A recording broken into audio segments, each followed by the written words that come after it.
जय श्री राम, वंदे मातरम। आज हम पढ़ने वाले हैं रामचरितमानस की बाल कांड का अंतिम भाग, जहाँ राम लक्ष्मण परशुराम संवाद को पढ़ रहे हैं। प्रस्तावना ये है कि जनकपुरी के अंदर राजा जनक है, वो अपनी पुत्री सीता जी का स्वयंवर कर रहे हैं और शर्त ये रखी गई है कि शिव जी के उस धनुष को उठा करके जो भी उसके ऊपर प्रतिज्ञा चढ़ाएगा उसके साथ में सीता जी का स्वयं। तो अलग अलग देशों से राजा और राजकुमार को बुलाया गया है। तो इसी सभा के अंदर गुरु विश्वामित्र जी के साथ में भी वहां पर उपस्थित। हम देखते हैं कि राजा जनक के कथनानुसार सारे राजा और राजकुमार उस धनुष को उठाने में असफल रहते हैं। तब राजा जनक अधीर होकर के, बड़े दुखी होकर के कहते हैं कि क्या इस राजसभा में या फिर ये जो धरती है वो क्षत्रिय विहीन हो गई है, किसी पुरुष में इतना तेज नहीं रहा जो इस धनुष को उठा सके। इतना कहते हैं लक्ष्मण जी वहां से उनका प्रत्युत्तर देने के लिए खड़े होते हैं और कहते हैं कि रुकिए वहां सभा के अंदर के राजकुमार यहाँ पर उपस्थित है और ये धनुष तो क्या, हम चाहे तो पूरी पृथ्वी को गेंद की भांति उठा करके खेल सकते हैं, इसलिए आप निश्चिंत रहिए। ऐसा कहकर के विश्वास दिला करके उनको थोड़ा सा आश्वासन दिया। उनको भी थोड़ा सा लगा कि हाँ, कोई धनुष उठा सकता है। और गुरु जी की आज्ञा पाकर के राम भगवान ने फूल की भांति उठा लिया। और जैसे वो प्रतिज्ञा चढ़ाना ही चाह रहे थे तो राम भगवान के अंदर ताकत अधिक थी और धनुष जो था वो कदाचित पुराना था, तो धनुष टूट जाता है और उसके टूटने की एक भयानक गर्जना आवाज होती है, जिस तरीके से बिजली की कड़कने की आवाज होती है। और वो आवाज तपस्या कर रहे परशुराम जी के कानों में पहुंचती है और परशुराम जी वहां से कुपित होकर के उस धनुष, उस आवाज की दिशा में अर्थात राजा जनक की उस दरबार के अंदर उपस्थित होते हैं और वार्तालाप करते हैं। पहले हम पढ़ रहे हैं इस चौपाई को। नाथ शंभु धनु भंजनिहारा, कोई के एक दास तुम्हारा। आयुषु कहा कही किन मोही, सुनी रिसाई बोले मुनि कोही।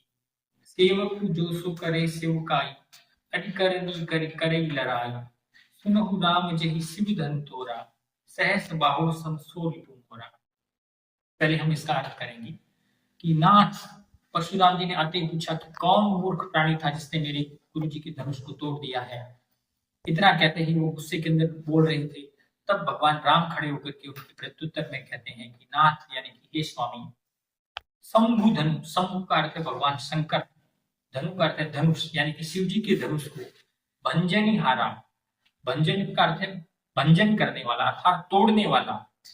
वो होएगा क्यों, यानी कि कोई एक दास तुम्हारा, कोई आपका सेवक ही हो सकता है जो शिव जी के धनुष को तोड़ सकता है।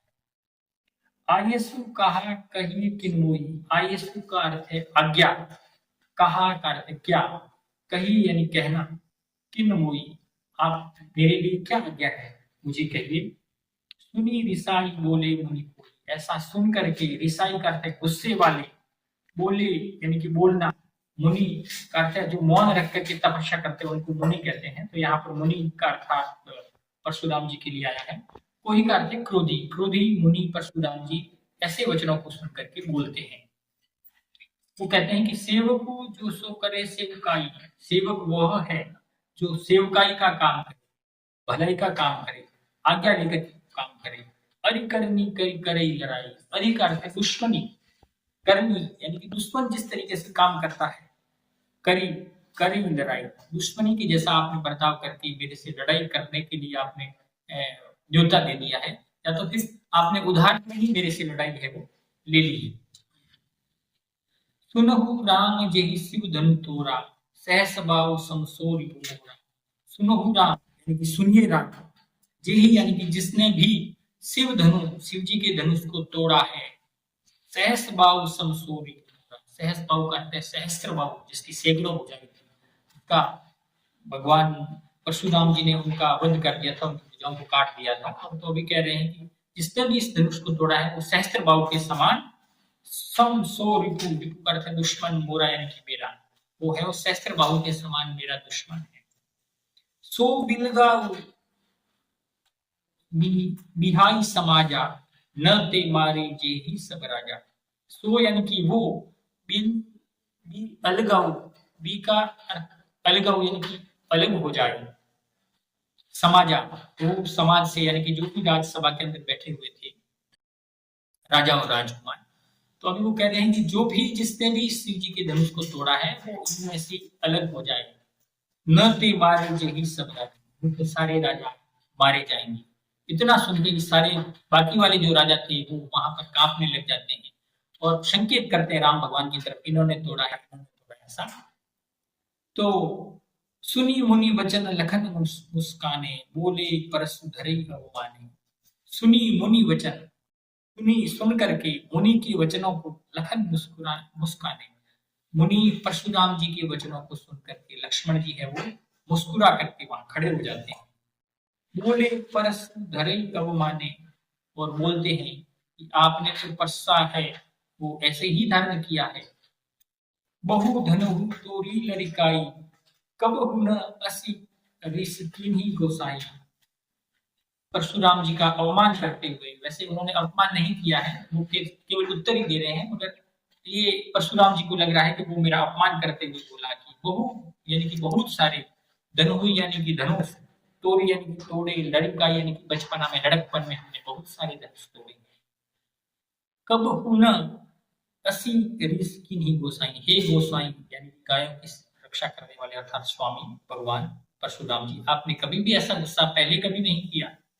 यही धनु पर ममता के हेतु, सुनि दिशाई के रघुकुल हेतु। यही धनु, इसी धनुष के ऊपर आपकी ममता के ही हेतु, किस हेतु, सुनि दिशाई के रघु, ऐसा सुन करके भृगुकुल के केतु यानी कि भृगुवंशी जो है वो परशुराम जी कहने लग जाते हैं, अपने दोहे में कहते हैं कि रे नृप बालक काल बस, बोलत तो ही न संभार, धनु ही सम त्रिपुरारि धनु, विदित सकल संसार। रे नृप बालक, हे नृप यानी कि राजा का बालक अर्थात राजकुमार अर्थात लक्ष्मण, काल बस तेरे सर पर अभी काल मंडरा रहा है, यानी कि तेरे सर पर अभी मौत नजदीक है, इसीलिए बोलत न संभार, इसलिए तेरे को बोलते हुए संभाल में नहीं आ रहा है, अर्थात ध्यान से नहीं बोल रहा है, सोच समझ करके नहीं बोल रहा है कि धनु ही सम त्रिपुरारी धनु, क्या तुम बचपना के अंदर छोटे छोटे जो धनुष तोड़ देते थे उसी समान ये त्रिपुरारी, त्रिपुर नाम का, जैसे त्रिपुरारी शब्द को अपन देखते हैं कि त्रिपुर नाम का जो एक राक्षस था उसका अरि यानी कि दुश्मन अर्थात भगवान शंकर जो है उनका जो धनुष अर्थात त्रिपुरारी धनु का है, भगवान शंकर का धनुष है।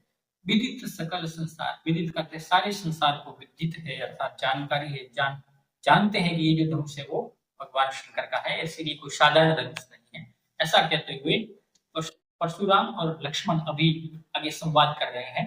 अगले इस कड़वट शैली के अंदर क्या कह रहे हैं इसको हम देखेंगे अगली बार।